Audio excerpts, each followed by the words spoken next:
didn't mention this in the other video, but you can tell I'm really excited for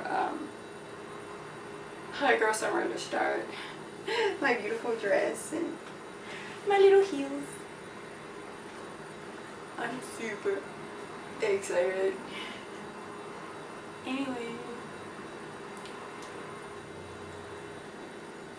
this is gonna be the story of the time I've come to the realization that I had depression and I needed to do something about it.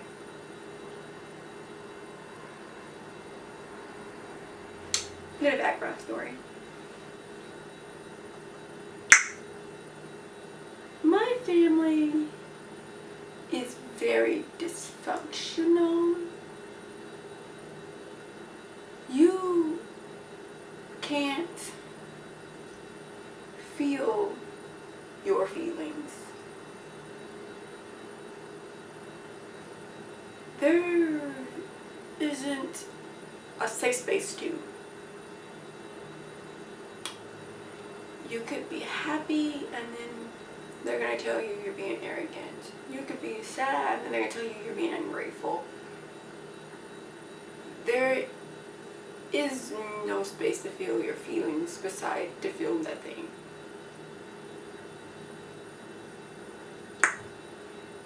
And they talk to each other, including me. Especially since you know, I have that role of Meg from Family Guy. Everybody, you know, drags on and makes fun of and puts down for no other reason besides that she's just Meg. Yeah, that's my role in this family. And honestly, there's no reason for it. Even my own dad. He want to get mad when I don't want to do something he wants me to do. And then he's all like, so why don't man want to be with you, and you're too feisty, and men don't like that, blah blah blah blah. And then I'm like, excuse the hell out of me for not wanting you to give me more money to buy pills. Whatever. Anyway, even like the nicest thing my aunt has said to me is, come and talk to me right now or I'll punch you in the head. That's translation to, where have you been? I really missed you.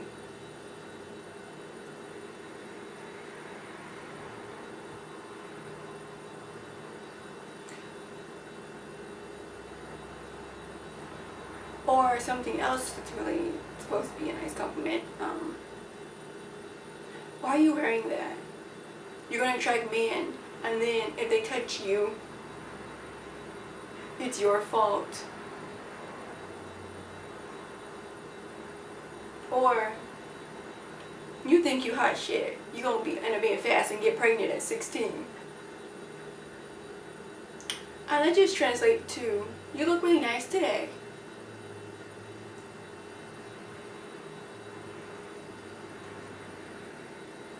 Anyway, we're back to story then. I, for the longest time, refused to acknowledge my feelings. I was so disconnected from them and so disconnected from myself. It was ridiculous. And I was ice queen in high school. Ooh, I was an ice queen. I was not mean. I was not a bitch. I was an ice queen. I treated everybody the same. I treated everyone the same. I didn't care about you. I didn't care about your dog. I didn't care about your cow. I did not care. And I treated everybody the same. Because I was there for education and education only. have suitors, because I did have suitors, I still have suitors. I'm a very attractive woman. I just didn't care. I really didn't. Because I was like, ew, you want me to go to teenage angst and go do this whole teenage bullshit, but you ask me to come over your house and then you playing Call of Duty and then me sitting there,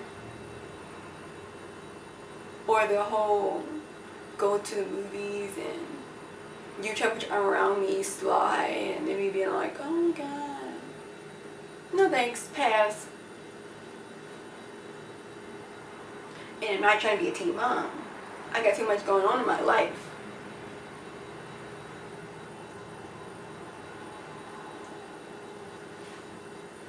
Fast forward to the future. I am 25. Well, and this point in the story I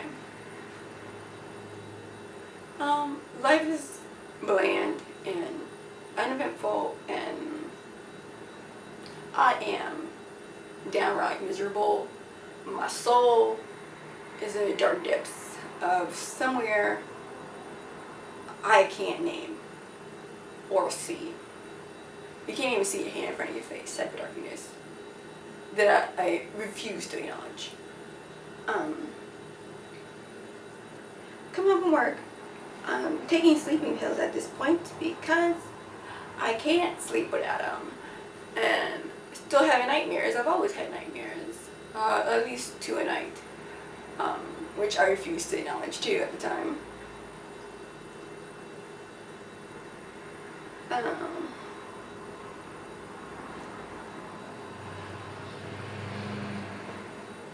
But that day, it was not working. And I have a deep-seated fear of taking more than recommended dose for prescription pills. Well, you know, my dad, and also because of things that can happen to your body when you take too many, like overdosing, or end up taking one that's expired and then your whole liver shuts down and now you get to pee out of a bag. No thanks. So I didn't want to take it anymore. I was like, no, I'm good. But let me tell you, this experience that night was transcending. It was like from another dimension that was being done to my physical 3D body. I was laying there. I didn't have sleep paralysis. Nope. Other people might consider it sleep paralysis, but it was not sleep paralysis. I, for the life of me, and I mean for the life of me, could not catch my breath. I had no breath in my body. When I say I had no breath in my body, I mean I had no breath in my body. I was really having a hard time catching my breath. Constantly wheezing. Constantly couldn't catch a breath. It was ridiculous. My head is spinning like someone had took my brain and shook it up and then ripped it off my head. My head hurt so much and my head was spinning so much. It was ridiculous. And then on top of that, I felt like there was someone sitting on me. And I mean sitting on me, I mean sitting on me. The man was sitting on me. My chest just kept getting heavier and heavier and heavier. My stomach kept getting heavier and heavier and heavier. And there was nothing there. I could see there was nothing there. I could move my body. I can do all types of stuff. I did not have sleep paralysis. I was not paralyzed. I was not frozen in fear. I just knew that there was something sitting on me, and it was not going to let go of me. I really thought I was going to die. I really did. I really thought I was going to die. Couldn't catch my breath. My head was freaking hurting. I had this heavy sensation weighing on my stomach, weighing on my chest, weighing on my head, like it was being compressed. And then I started seeing stuff. A little boy in the corner with his dad, and they're holding hands. And just a shadow too, just a figment of the shadow. There's no distinctible physical characteristics. All I see is the outline of the boy and his dad. And then a little boy comes towards me, so he's reaching his hand out to me. I was so scared at this point. Before then, I was just freaking out, not knowing what was going on. But now I'm petrified, seeing this little boy out of nowhere coming toward me like, your time is up, come with me type of shit. I'm not going with you. It's too soon for me.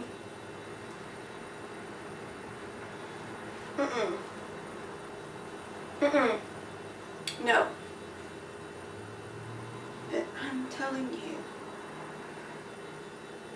I had never so quickly made an appointment for everything in my life. I have not quickly been so quick to move action to anything in my life. And I'm really bad procrastinator. If I know it's really urgent, I will get on it and work on it until it's finished. But other than that, I will procrastinate very, very hard. Just a really bad procrastinator, I really am. Anyway. But as soon as they opened, I'm telling you, I made that appointment.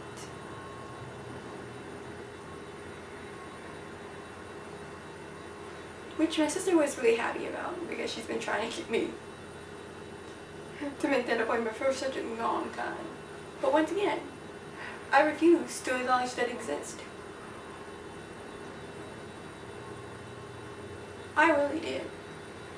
And I didn't want to go also because I already knew subconsciously what was wrong. I just didn't want to go and, you know, have to pay a lot of money for this lady to just tell me what I already know. And I didn't want my conscious mind to know about it. Because then it means that I would have to deal with a whole host of traumas and shit that I've been burying.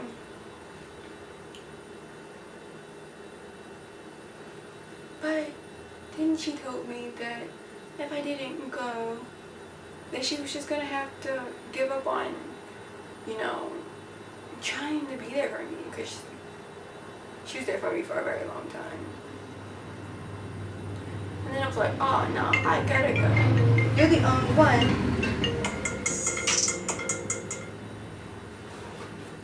You're the only one I have. So I did go, and the lady did tell me what I already knew, that I had bad anxiety and depression, and that I need to be on medication for it.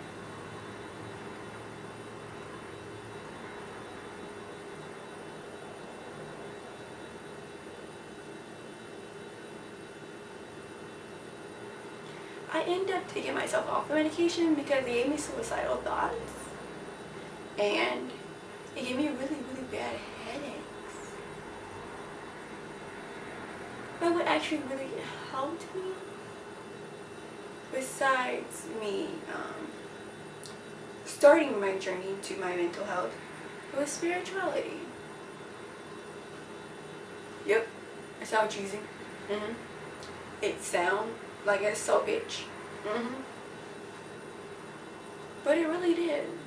I really started going within my soul, and I started sleeping a whole lot better. And I'm telling you, I had really bad, really bad insomnia. I started sleeping a whole lot better, and I started being a whole lot happier.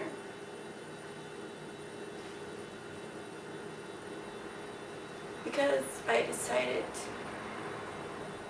this isn't one of those things where I found Christ. No, that's not it. Not it.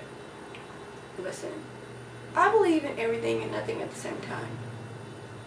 I'm not saying he doesn't exist. I'm not saying he does exist. But it's definitely not one of those. What I am saying is I exist, and I accept myself.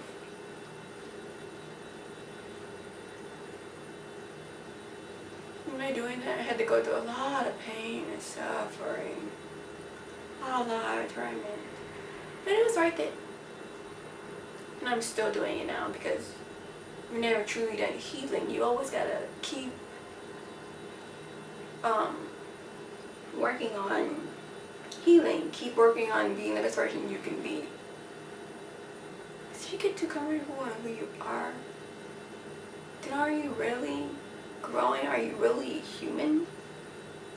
Because not everybody understands that not being satisfied in your life or with who you are as a person always doesn't mean that you care about things too much or you're ungrateful.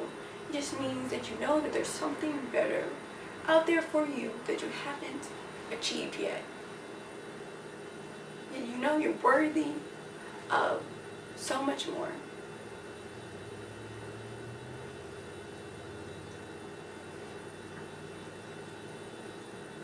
That's what I found. I found myself. I found myself spiritually, and I found myself as like my personality. What do I like to do? What I don't like to do?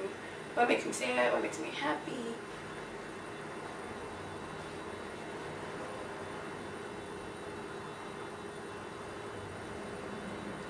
And that was the time that I found out that I had depression and anxiety. Well, not found out, because I already knew, but just came to like the full realization that I had it and that I needed to be drugged.